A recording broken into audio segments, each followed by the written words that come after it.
The moon hung low over the sprawling Alabama plantation, its pale light falling across the perfectly manicured fields as if trying to illuminate a secret that refused to stay buried. The colonel's mansion, grand and imposing, sat silent, its white columns casting long shadows over the grounds. Inside, the air was thick with the scent of polished wood and the faint, lingering perfume of a woman who had long hidden her truths behind a fragile smile. The sun, bright-eyed and innocent, laughed upstairs, unaware of the storm brewing beneath the gilded veneer of his family home. Servants whispered in hushed tones in the hallways, their eyes darting nervously as if the walls themselves could hear them. It had been a night like any other until a folded letter arrived, slipped under the colonel's study door, a simple piece of paper that carried the weight of an unimaginable revelation. As he unfolded it, the words burned into his mind, unraveling every carefully maintained illusion. A betrayal so deep, so unthinkable, that the foundation of his world seemed to fracture with each passing heartbeat. The shadows grew longer, the silence heavier, and somewhere deep within the colonel, a darkness stirred, one that had been waiting patiently for the moment to strike. That night, the plantation would witness a horror that no one would dare speak of, a secret that would linger long after the last candle flickered and the front doors closed against the world outside. The colonel and his wife were the embodiment of perfection in the eyes of Alabama's society. To outsiders, their lives appeared seamless, filled with grandeur, wealth, and an air of authority that commanded respect. The plantation itself, sprawling across acres of fertile land, stood as a symbol of their prosperity, with its pristine white columns, neatly trimmed hedges, and rows of cotton stretching toward the horizon. On Sundays, the couple attended church in matching finery, their appearances polished and immaculate, a mirror of the carefully curated image they projected. Guests who visited their home were treated to elaborate dinners where every detail, from the silverware to the tablecloths, reflected a life of meticulous planning and cultivated sophistication. Yet beneath the surface of this seemingly idyllic existence, there was an underlying tension, subtle but persistent, that only a few perceptive eyes could detect. The colonel, a man of commanding presence, carried himself with the certainty of a man used to controlling not only his land but the people who worked it, while his wife moved gracefully through social gatherings, her smile softening any suspicion of imperfection. Their son, young and lively, was adored by both parents, often paraded before visitors as the image of inherited refinement and promise. Neighbors admired the family, envying the ease with which they maintained appearances, and the stories of their charm and generosity circulated widely. Yet the perfection that everyone observed was constructed carefully, like a stage set, designed to conceal truths that would disturb the fragile balance of their world. The plantation workers, who knew more than they let on, sensed the unspoken rules, the subtle undercurrents of fear, loyalty, and secrecy that defined every interaction. Conversations behind closed doors hinted at small fractures in the family's façade, brief glimpses of anxiety or unspoken resentment that vanished as quickly as they appeared. Even within the mansion's elegant rooms, there were signs that all was not as flawless as it seemed, the occasional tense silence, a fleeting expression of unease, a hand clenched too tightly, or a glance that lingered too long. Yet to visitors and acquaintances, nothing appeared out of the ordinary. The couple's social reputation was impeccable, and their home radiated an almost hypnotic charm that masked the growing shadows lurking beneath. Every gesture, every smile, every act of courtesy was part of a carefully choreographed performance intended to maintain the illusion of harmony and control, a performance that concealed the fragility of trust, the presence of secrets, and the subtle hints of betrayal that had yet to reveal themselves. The balance of appearances and hidden truths was delicate, a tightrope walk that the colonel and his wife executed with practiced precision, ensuring that the image of perfection remained untarnished even as the undercurrents of tension quietly festered. The calm and controlled world of the colonel's plantation began to shift the moment a stranger arrived, riding slowly down the dusty road that led to the grand estate. His appearance was unremarkable in some ways, a man of average build, dressed in worn clothing, but there was an unmistakable air of purpose about him, a certainty in his movements that drew the eyes of the few onlookers who noticed him. He carried with him a letter, folded neatly and sealed with wax, its arrival seemingly innocuous yet heavy with the promise of disruption. The servants, who were accustomed to the rhythm of life on the plantation, felt an immediate tension in the air, their whispers and nervous glances reflecting an unease they could not quite name. The stranger's approach was methodical. He paused at the edge of the property, surveying the mansion with a measured gaze, before being guided inside by one of the older house staff, who seemed almost compelled to obey despite a flicker of suspicion. When he entered the colonel's study, the room smelled faintly of aged paper, polished wood, and the lingering fragrance of cigars that the colonel favored. The stranger's voice, calm but deliberate, carried as he requested to see the master of the house, presenting the letter with an air of solemnity that demanded attention. The colonel, intrigued and cautious in equal measure, took the paper, breaking the seal with hands that betrayed no emotion, though his eyes flickered with a quiet curiosity. The contents of the letter were cryptic at first, a series of carefully chosen words that hinted at truths long buried and carefully hidden, secrets that reached beyond the superficial charm of the household into the very fabric of the family's history. As he read, the colonel's composed exterior began to show the faintest signs of tension, his jaw tightening and eyes narrowing as the implications of the message settled like a weight on his shoulders. The stranger said little beyond the initial introduction, his presence more significant for what he represented than for the words he spoke. He was a harbinger of change, a catalyst whose arrival would unravel the delicate balance that the colonel and his wife had maintained so meticulously. The servants exchanged uneasy looks, sensing the gravity of the moment even without understanding it fully, while the young son continued to play upstairs, unaware of the storm gathering beneath the elegant ceilings of the mansion. Every detail of the stranger's arrival, the timing, the deliberate pace, the mysterious letter served to unsettle the routine that had long governed the plantation, planting the first seeds of doubt and fear in the colonel's mind. By the time the visitor departed, leaving behind a lingering sense of unease and anticipation, the invisible threads of deception and concealed truths had begun to tighten, pulling the colonel toward a confrontation with revelations that would challenge everything he believed about his family, his legacy, and the life he had so carefully constructed. The first signs of unease began subtly, almost imperceptibly, as the colonel noticed small inconsistencies in his wife's behavior that gnawed at the edges of his otherwise unwavering trust. At first, it was nothing more than a glance held too long, a fleeting hesitation in conversation, or a slight tremor in her hands when she thought no one was watching. The letters she wrote, once meticulous and orderly, now contained phrases that seemed oddly chosen, sentences that hinted at thoughts she had never expressed before. The colonel, a man who prided himself on observation and control, felt a quiet tension build within him as he examined these discrepancies. Each detail, trivial on its own, began to form a pattern, an invisible thread that suggested the presence of secrets carefully concealed. At dinner, she avoided certain topics with an almost mechanical precision, steering conversations away from anything that could reveal her inner thoughts. When questioned directly, her answers were smooth, polished, yet they carried a subtle evasiveness that did not escape his scrutiny.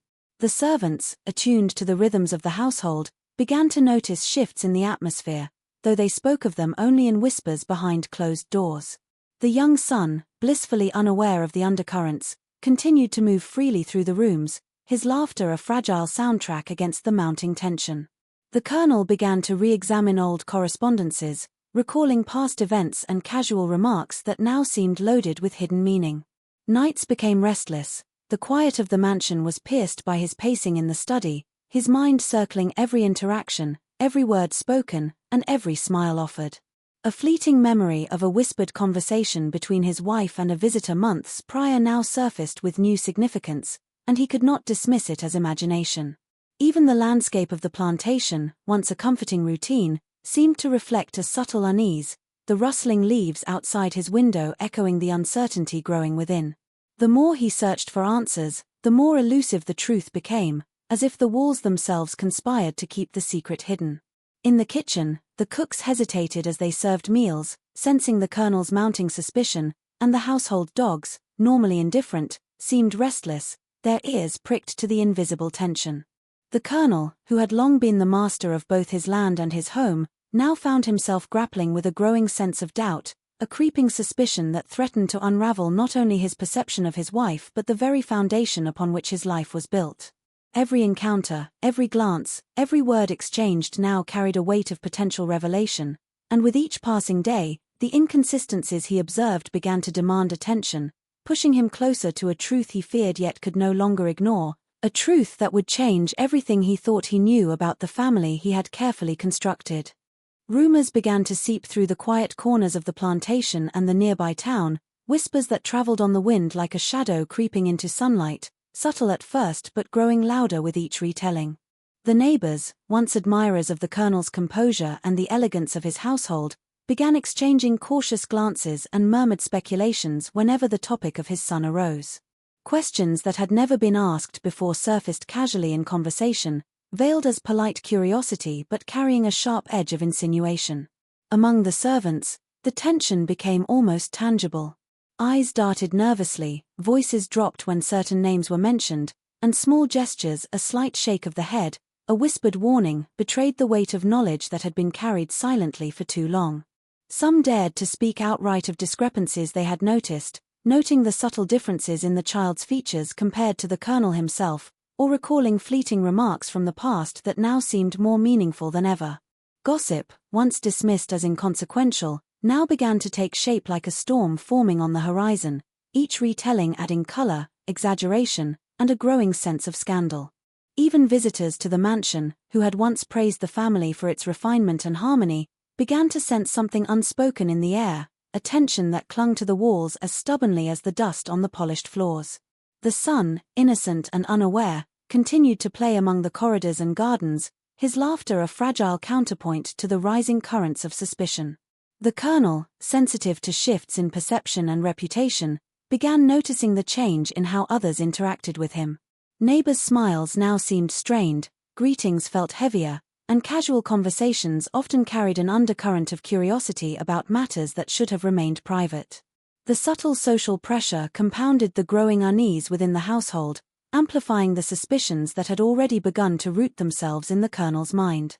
Every whispered conversation, every fleeting glance from a visitor, every murmured observation from a servant seemed to hint at the same unbearable truth. The carefully maintained facade of perfection was fraying at the edges, and the colonel could feel the tension tightening around him like a noose, as though the plantation itself conspired to reveal the secrets that had been so carefully hidden. The gossip was no longer just idle chatter, it was a creeping force, infiltrating every corner of his life, pressing him to confront realities he had long refused to acknowledge. Each day brought fresh stories, each more pointed than the last, each designed, intentionally or not, to cast doubt on the legitimacy of the child he had long cherished. The collective murmur of suspicion began to shape the environment of the plantation itself, turning familiar spaces into arenas of doubt, turning once trusted voices into potential betrayers, and forcing the colonel to face the possibility that the life he had meticulously built might rest on foundations more fragile and more horrifying than he had ever imagined. The tension that had been simmering beneath the surface for weeks finally reached a breaking point one storm-laden evening, when the colonel could no longer suppress the questions that had haunted him day and night.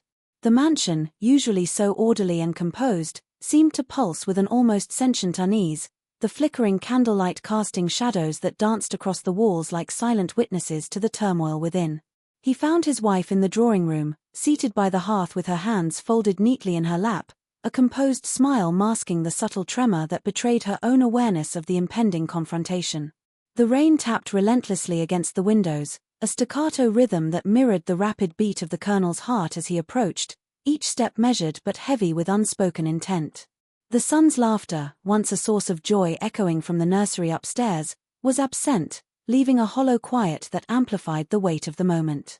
For a long moment, they sat in silence, two figures poised on opposite sides of a precipice neither could fully articulate, the tension in the room as palpable as the humid air clinging to their skin.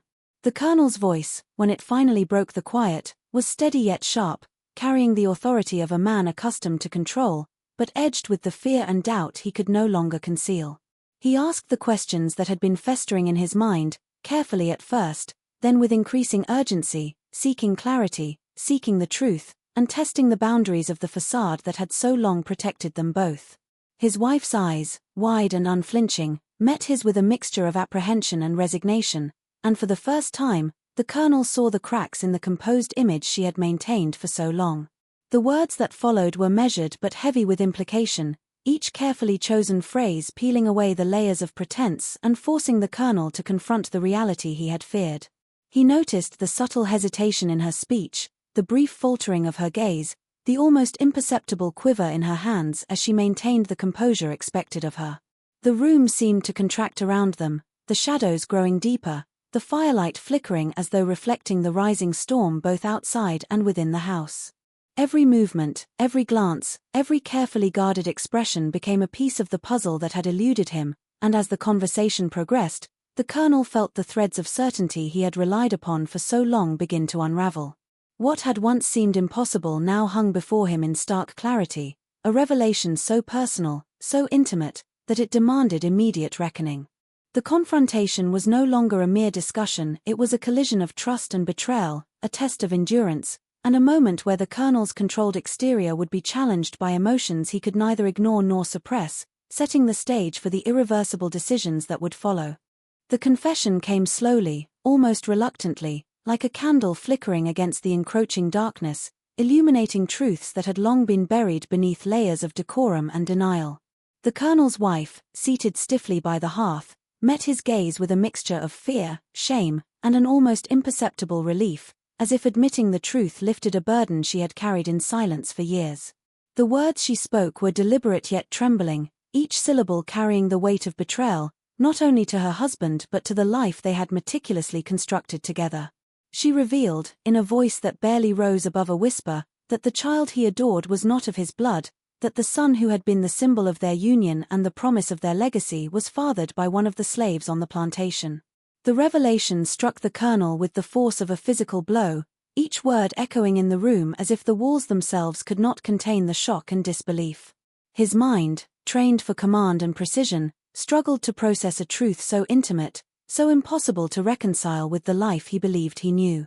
For a brief moment, the world seemed to pause, the rain outside softened to a murmur, the firelight flickered uneasily, and the once familiar shadows in the room took on a sinister depth. He could feel the pulse in his temples, the tightening of his chest, the sudden weight of betrayal pressing down with unbearable intensity. The son, innocent and unsuspecting, played quietly upstairs, oblivious to the seismic shift that had just reshaped the foundation of his family. Every memory, every shared moment, every gesture of affection that had seemed ordinary now appeared tainted, refracted through the lens of this revelation. The wife's eyes, glistening with unshed tears, sought some measure of understanding or forgiveness, yet the Colonel could see the distance growing between them, an unbridgeable chasm carved by the truth. The servants, who had long sensed the undercurrents of secrecy, now watched with wary anticipation, knowing that the confession would change the household forever. Each heartbeat in the room felt louder, heavier, as the weight of the revelation settled into the very air they breathed. The Colonel, a man who had always wielded control with certainty, now felt powerless in the face of a reality that defied reason and expectation. The carefully constructed image of a perfect family, the legacy he had sought to preserve, and the unquestioned loyalty he had expected were all undone by a truth he had never imagined confronting.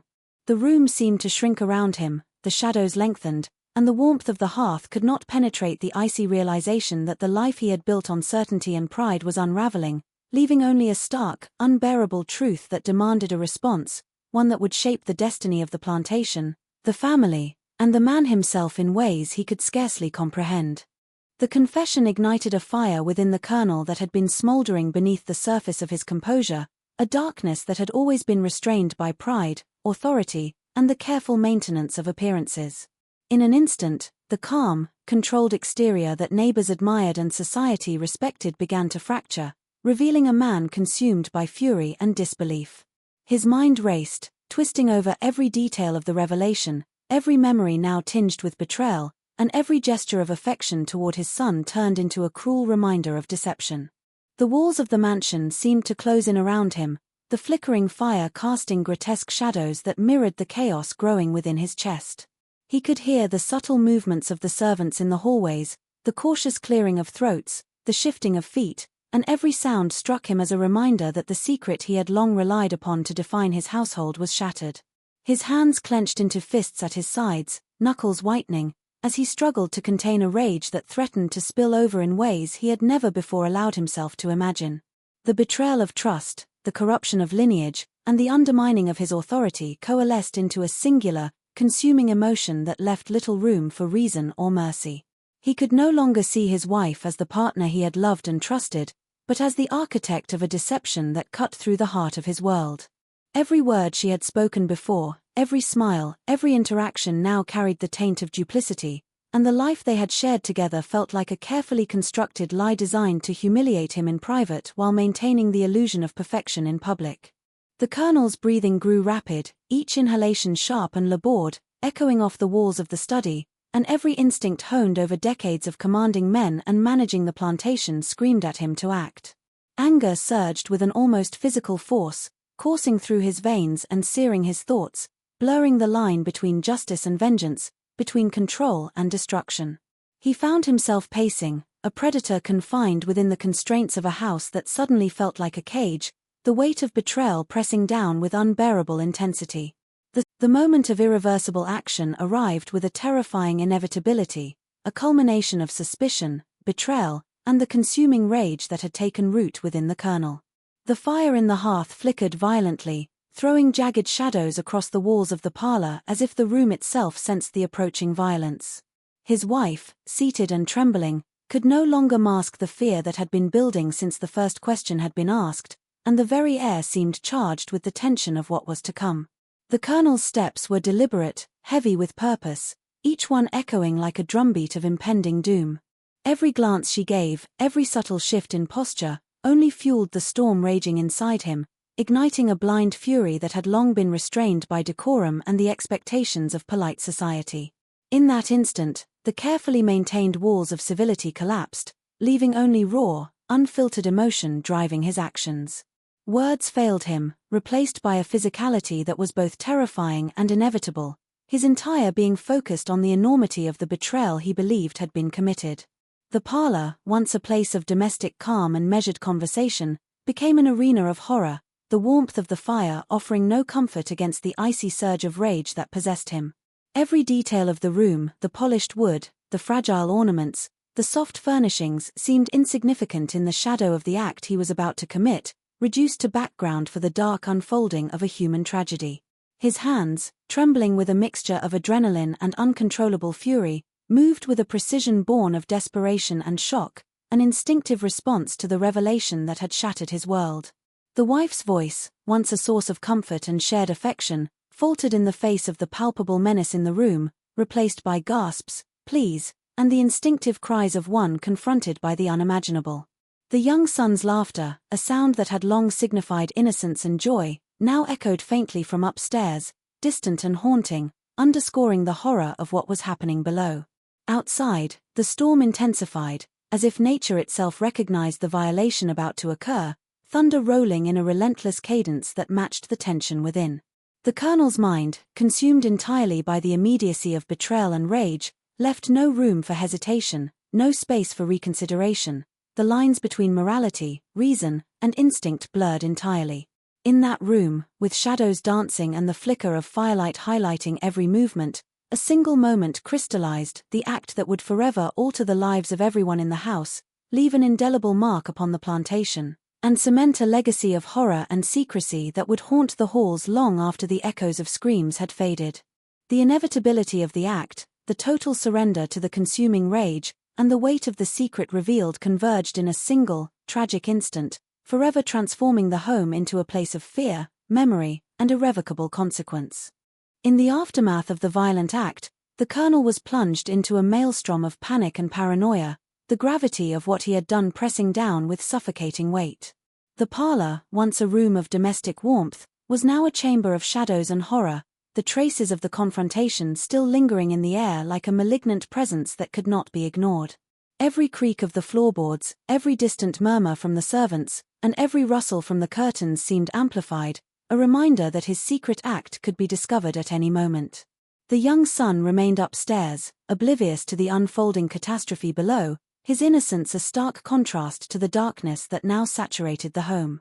The Colonel moved quickly and deliberately, his mind racing to erase any evidence, to restore the illusion of normalcy even as his hands trembled with residual rage and fear. He rearranged objects, attempted to conceal the traces of struggle, and meticulously wiped away any hint of what had transpired, aware that a single oversight could unravel everything he had sought to protect. The servants, who had long maintained the rhythms of the household with quiet efficiency, sensed a disturbance and exchanged cautious glances, their unease growing with each passing hour, though they dared not confront the colonel directly. The plantation itself seemed to respond to the tension, the wind whispering through the trees, the branches scratching against the windows, and the distant calls of nocturnal creatures all contributing to the oppressive atmosphere of guilt and fear. The colonel's mind oscillated between rationalization and dread, justifying his actions even as he feared the repercussions that might arise from discovery, gossip, or legal retribution. Each moment of silence was heavy with potential revelation, each footstep or creak of the house a possible herald of exposure. He kept a constant watch, scanning the rooms and hallways as if the very walls could betray him, while simultaneously replaying the events over and over in his mind, analyzing every detail, every misstep, and every choice that had led to this catastrophe. The weight of secrecy was suffocating, isolating him from any sense of comfort or relief, and forcing him to navigate a labyrinth of deceit within the home he once commanded with unshakable authority. The oppressive tension seeped into every corner, infecting interactions with the servants, altering the energy of the household, and forcing him to maintain a careful balance between appearances and the horrifying truth he carried alone.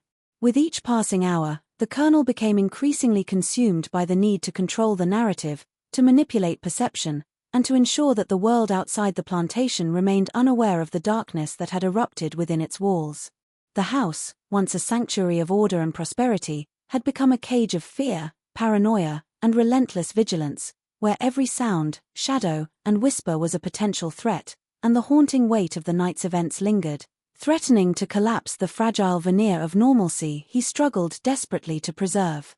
Even after the initial panic and frantic attempts to conceal the act had subsided, the plantation remained haunted, not by specters of the supernatural, but by the invisible weight of fear, suspicion, and unspoken truths. The halls, once filled with the orderly rhythm of daily life, now carried an oppressive stillness, broken only by the occasional cautious step of a servant or the distant creak of a door. Every corner seemed to hold the memory of that night, the shadows clinging more heavily to the walls, the flicker of candlelight revealing more than it illuminated. The colonel, once a figure of unwavering authority and composure, now moved through the rooms with a subtle tension that betrayed the constant vigilance he maintained, aware that even the slightest misstep could expose the truth.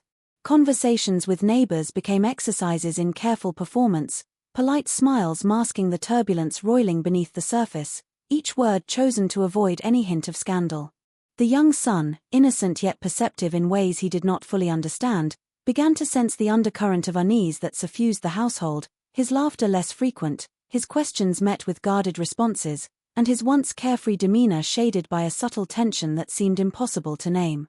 The servants, too, remained wary, their eyes flicking toward the colonel with cautious respect mixed with the quiet knowledge of what had occurred, understanding that the equilibrium of the household had shifted irreversibly. Even the land itself seemed to carry the weight of the tragedy, the fields stretching endlessly yet feeling confined, the rustling of the trees whispering in ways that seemed almost accusatory.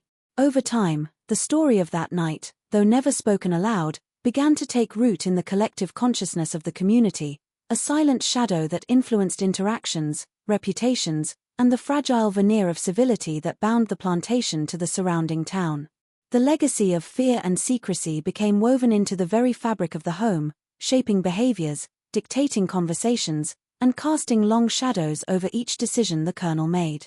The plantation, once a place of apparent prosperity and order, now bore the invisible scars of betrayal, violence, and the consequences of a truth too devastating to confront openly. The colonel, though outwardly maintaining the trappings of authority, carried within him a gnawing awareness that the equilibrium he fought to preserve was fragile and temporary, a constant reminder that one revelation, one slip, could unleash a torrent of consequences that would destroy not only his reputation but the sense of control he had long prized.